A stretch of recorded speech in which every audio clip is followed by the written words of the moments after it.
kalau keinginan pribadi ya, keluarga, saya masih pengen bekerja kepada negara, artinya kepada pemerintah ya, karena memang saya disekolahkan oleh orang tua itu di samping ilmu agama juga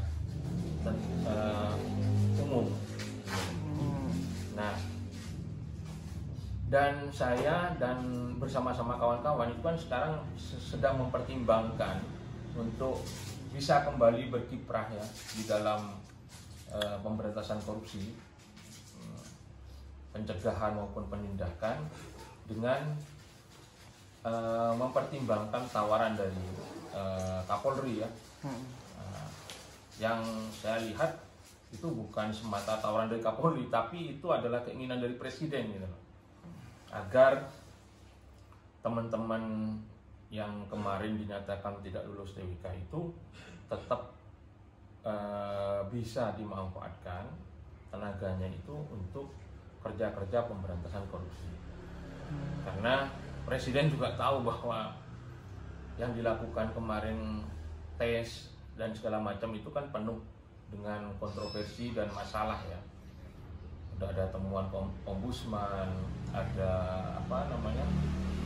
hasil Komnas HAM, investigasi Komnas HAM. Nah, tentu Presiden Oke, update lumayan di subscribe ya supaya banyak yang ini supaya jadi berkembang juga bro. Dari saya 2 tahun nggak berhasil, baru berhasil sekarang. Jangan lelah untuk berbagi dan jangan lelah untuk berusaha. Oke bro.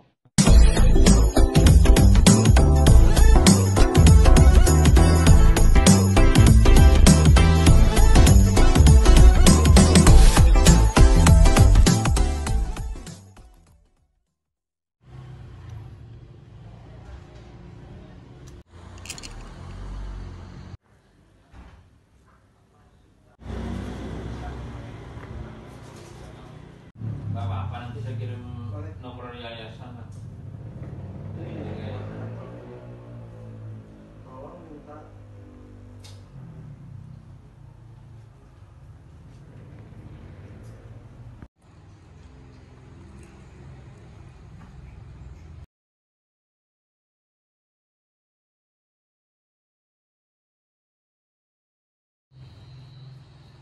Izharul Haq.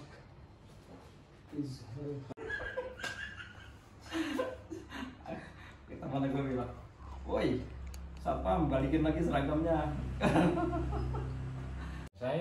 Saya dulu seorang dosen, ya kan? Lalu dosen di Malang ya. Lalu saya hijrah ke Jakarta. Nah, saya menjadi seorang investigator ya, penyelidik juga di Komisi Pengawas Persaingan Usaha selama 4 tahun. Lalu ada Indonesia Memanggil ya.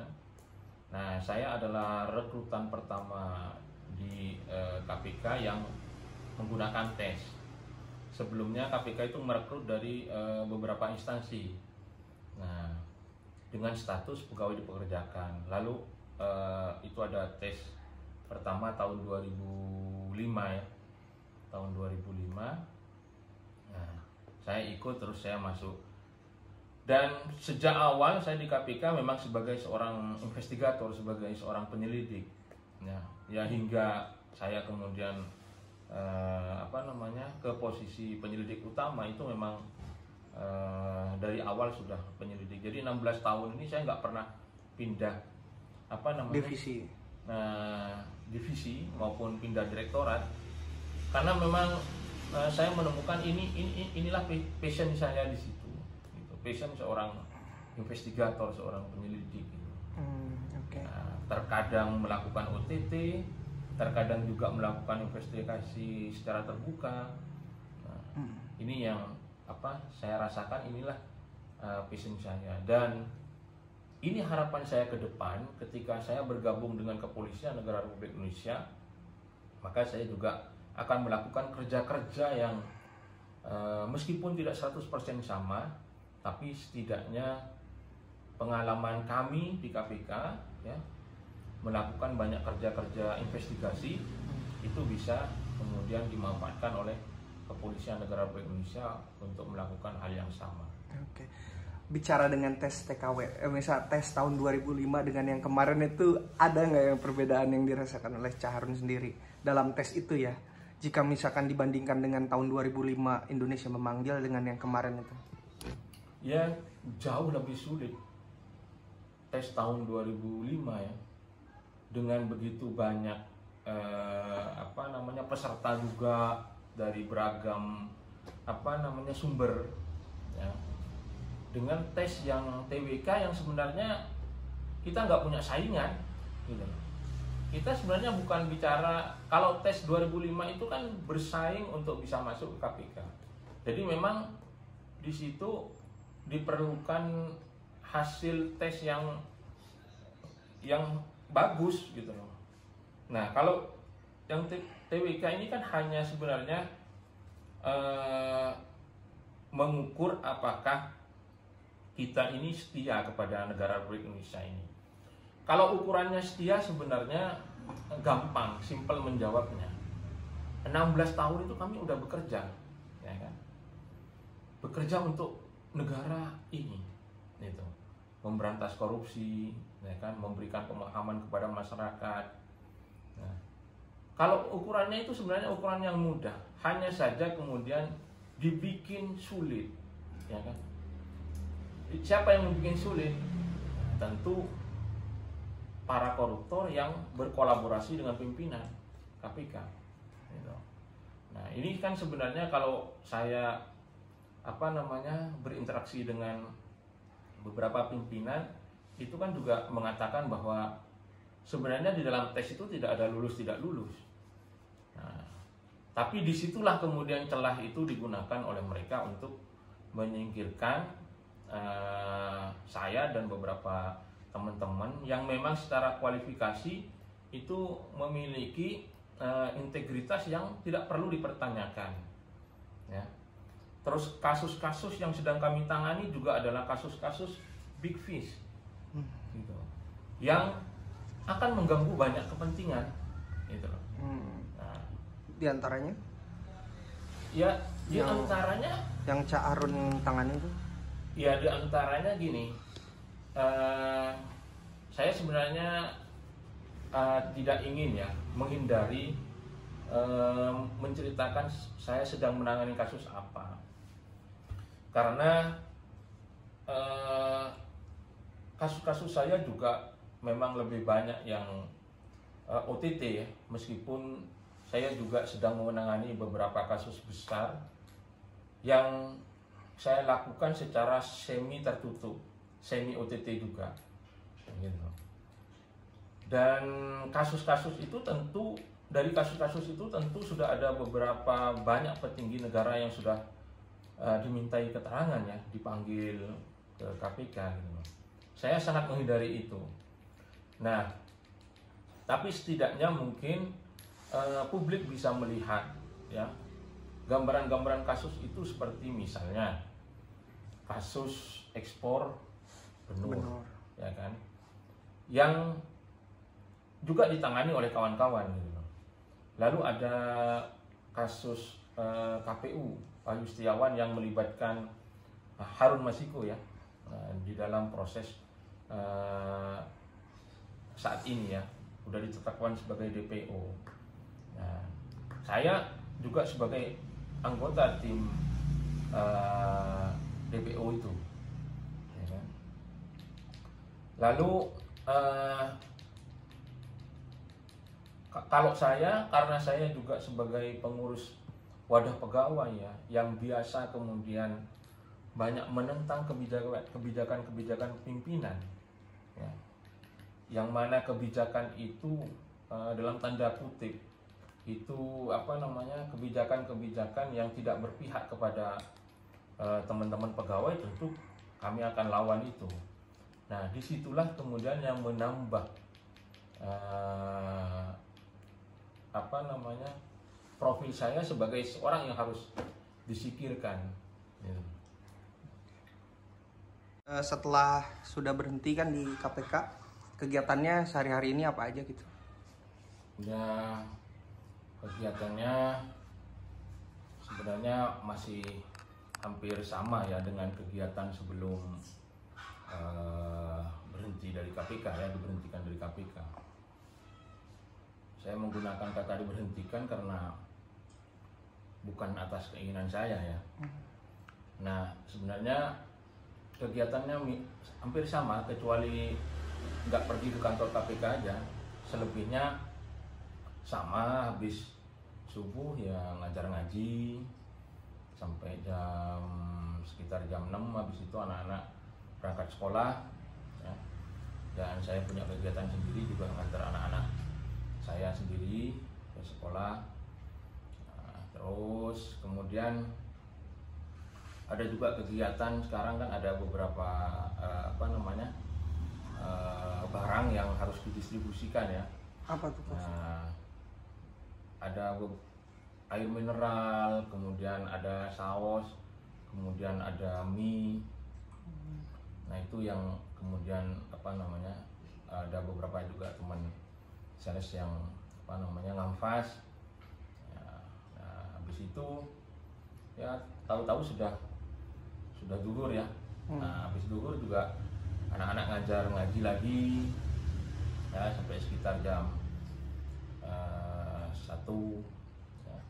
Ya habis itu biasanya saya istirahat ya, kecuali kemudian ada undangan Zoom dari universitas atau dari teman-teman aktivis untuk meeting baik melalui Zoom atau offline. Nah, lalu kalau agak malam sedikit itu juga habis isya kita ngaji lagi kembali ya. Nah, sebenarnya praktis itu hampir sama dengan kegiatan saya kalau Sabtu Minggu nggak ke kantor KPK, itu hampir sama. Nah, cuman kalau sekarang kan sudah nggak ke kantor KPK, ya, kegiatan-kegiatan itu yang dilakukan ya. Nah, kalau santri sendiri di sini ada berapa sih jumlahnya? Terus pembinaannya ke depannya kayak gimana gitu? Ya, sebenarnya kalau ini kan fokusnya Nyonya ya. Nyonya yang sebagai pembinanya. Saya kan karena punya kegiatan sendiri, sebenarnya orang kantoran ya ke kantor, tapi kalau dalam kondisi seperti sekarang saya lebih banyak waktu untuk ikut terjun langsung ya di dalam memberikan motivasi, arahan maupun pengajaran ke beberapa santri. Tidak banyak sih yang bermukim ya, Sekitar berapa? itu hanya 3 orang, tapi selebihnya lebih banyak kembali ke rumahnya. Tapi waktu-waktu mengaji ya datang gitu. Rata-rata santri anak binaan yatim atau yang tidak mampu atau gimana? Beberapa, karena memang tujuan kita itu kan selain pendidikan kan sosial ya. Jadi ada yang duafa, ada yang yatim, itu bermacam-macam. Pesantren ini gitu udah hampir berapa, dan rencana mau ngembangin pesantren ini setelah Desember tahun 2019 ya. Desember tahun 2019 ya, hampir 2 tahun. Ya, kita juga sebenarnya ingin mencontoh apa yang sudah diwariskan oleh orang tua sebenarnya. Jadi ada pondok pesantren di Madura. Karena kebetulan saya dan Nyonya ada di Bogor, jadi kita mulai merintis pondok pesantren sebagaimana yang sudah diwariskan oleh orang tua di Madura gitu. Ya sebenarnya gini, kami saat ini tuh sedang mencari lokasi ya yang cukup representatif, karena dari awal niat saya dan istri itu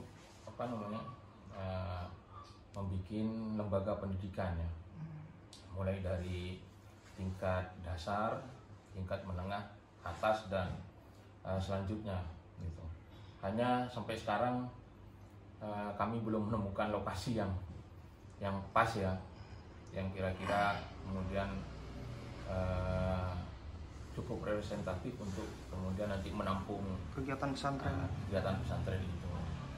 Yang penting adalah, dan yang utama yang ingin kita lakukan itu adalah kita ingin semua anak-anak itu bisa mengenyam pendidikan ya, baik pendidikan umum maupun pendidikan agama. Terlebih lagi kita juga punya keinginan kuat untuk menciptakan para hafiz Quran. Nah, gitu. Ya sebenarnya kalau kami itu tidak mengkhususkan dengan bendera sebuah organisasi lembaga keagamaan tertentu ya. Tapi yang penting adalah yang ingin kita ajarkan ke santri-santri itu adalah paham Ahlussunnah wal Jamaah ya.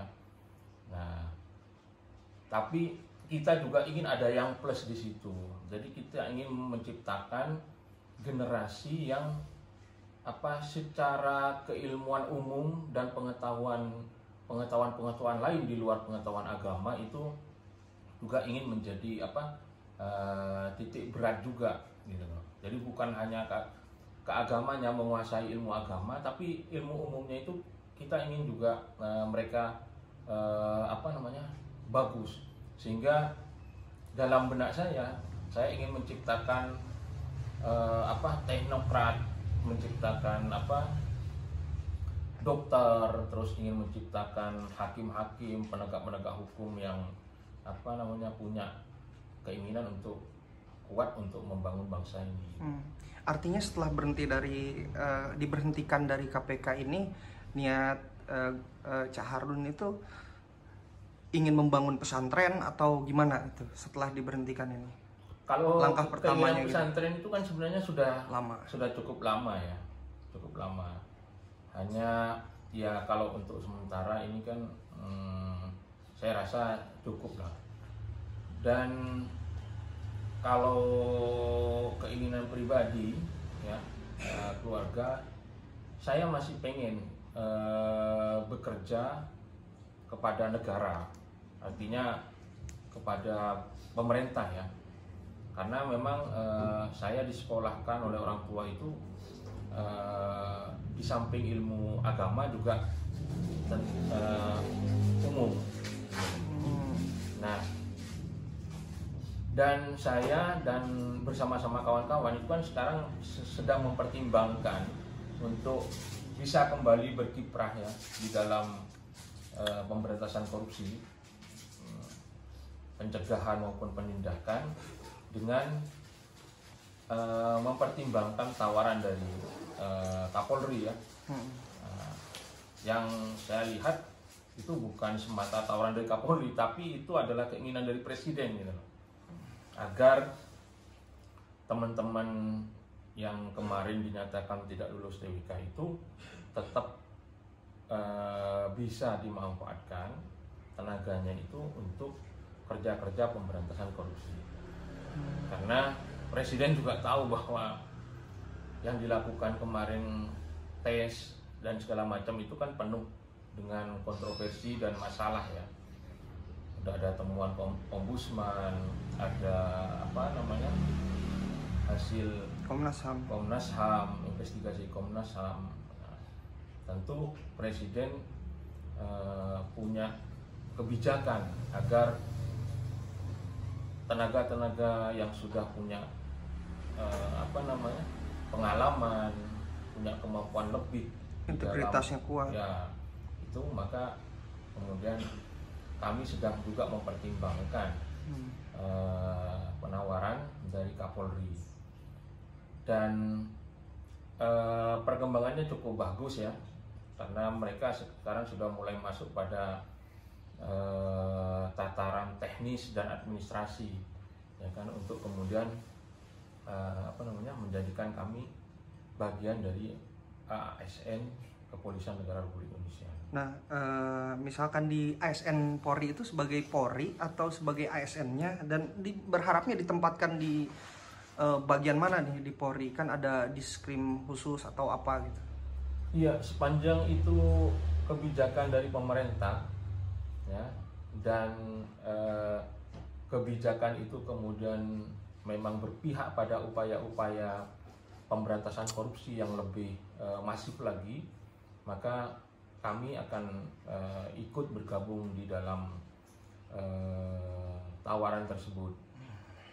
Nah, bagi kami tawaran ini adalah merupakan tawaran yang cukup menarik, ya, karena ini adalah salah satu upaya, ya, bahwa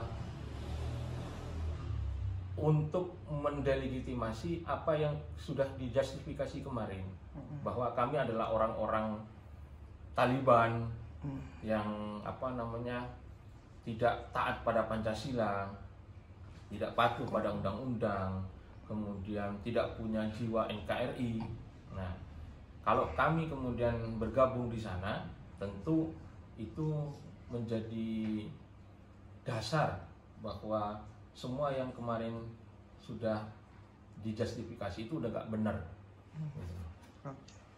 Charun, kalau misalkan Charun ini kan dikenal dengan Raja OTT ya, itu semua udah menjadi buah bibir di kalangan aktivis juga. Nah, itu suka kangen gak sih dengan OTT ataupun yang pernah sejak berkiprah di KPK sendiri? Sejak sekarang kan sudah vakum sejak pemberhentian itu ya. Nah, itu ada kangen nggak untuk di KPK? Kangen OTT nggak gitu? Hal-hal yang berkesan selama OTT gitu, apa kangen atau gimana? Ya, sudah barang tentu ya, karena itu kan sudah bertahun-tahun ya kegiatan itu kita lakukan, ya kan, memantau orang, kemudian mengikuti pergerakan orang, lalu kemudian melakukan penangkapan. Itu kan sudah hampir sepertiga perjalanan hidup saya. Kalau 16 tahun itu sudah sepertiga perjalanan hidup saya. Tentu ada rasa keinginan untuk kembali melakukan itu, ada. Nah, dan itu yang kami harapkan, bahwa nanti ketika kami bergabung di Kepolisian Negara Republik Indonesia, kami akan bisa melakukan itu lagi. Itu harapan kami terbesar. Ada berapa yang diberhentikan oleh KPK kemudian ditawarkan, berapa jumlahnya dan berapa yang bersedia? Ada pro kontra nggak di antara semua itu? Ya, tentu dari 50 berapa? Ya, tentu ada hal-hal yang kemudian menjadi pertimbangan tersendiri ya bagi kawan-kawan. Nah, ada yang kemudian mantan polisi yang kemudian sudah mengundurkan diri bergabung ke KPK. Nah, itu psikologisnya berbeda dengan yang saya rasakan gitu loh. Nah, kalau saya kan nggak pernah di polisi sebelumnya. Nah, gitu. Berbeda mungkin dengan kawan-kawan lain yang juga sudah pernah bertahun-tahun di kepolisian, lalu kemudian pensiun dini, lalu kemudian masuk ke KPK. Nah, ada juga mungkin kawan-kawan yang secara usia juga sudah mendekati usia pensiun. Nah, berbeda mungkin dengan saya yang masih punya waktu mungkin sekitar 15 tahun ya untuk kemudian pensiun. Itu mungkin berbeda. Nah, di dalam tim sendiri, di dalam tim 57 yang kemudian saat ini masih sedang menimbang-nimbang, itu tentu punya dasar-dasar pertimbangan. Apakah kemudian dia menyatakan akan bergabung dengan kepolisian atau justru dia kemudian mencari tempat lain. Itu kita bebaskan kepada teman-teman ya. karena mereka punya background keluarga yang berbeda juga gitu kan. Harapan-harapan dari keluarga mereka seperti apa berbeda. Nah, tapi setidaknya 90% lah dari 57 itu 57 itu kemungkinan akan tetap dalam satu gerbong bergabung dengan Kepolisian Negara Republik Indonesia. mungkin yang 10% itu yang mantan anggota polisi ya, seperti Novel Baswedan ataupun yang lain-lain gitu. Enggak juga. Oh, berarti bisa tuh yang yang pensiun dini di Polri bisa gabung lagi ke Bisa.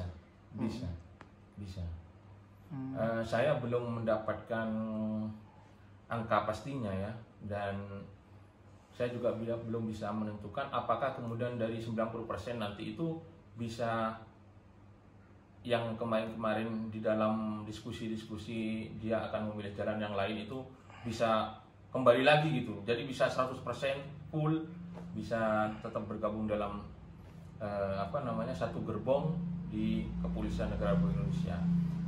Tapi yang jelas begini, bahwa 57 orang ini kan sekarang udah membentuk 57 plus institut ya. Yang mana ini memang kita ingin mengikat kawan-kawan alumni 57 ini agar pemikirannya tetap di dalam satu frame gitu loh. Jadi 57 institut ini nanti bisa kemudian digunakan oleh publik ya, untuk memberikan pemahaman-pemahaman maupun pelatihan-pelatihan terkait dengan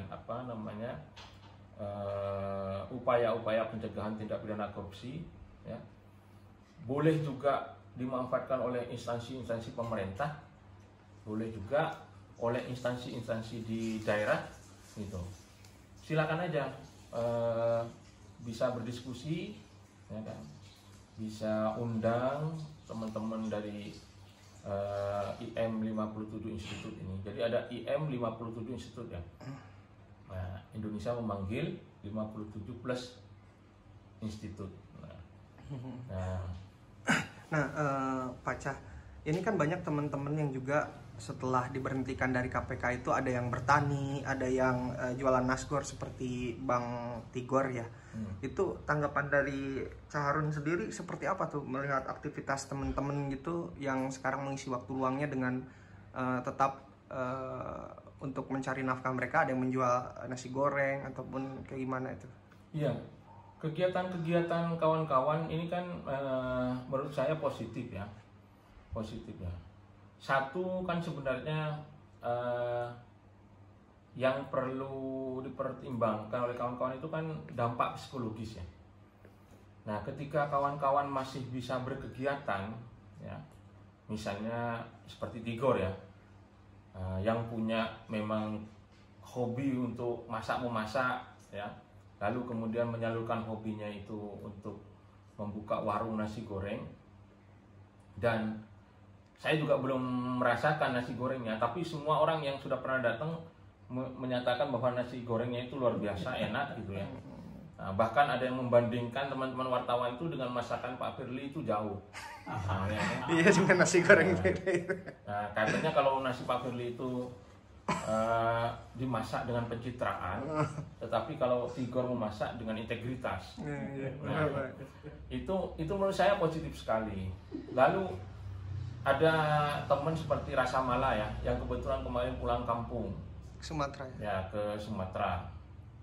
Saya rasa itu tidak kemudian Rasa Mala itu kemudian bersungguh-sungguh kemudian untuk menjadi bertani ya, tapi kebetulan karena orang tuanya dan lingkungannya itu banyak yang bertani ya apa salahnya kalau misalnya daripada tiduran gitu kan, terus mikirin aduh apa gitu kan, psikologisnya terganggu ya, pegang-pegang dorongan untuk meratakan jagung yang sedang dijemur ya, menurut saya positif.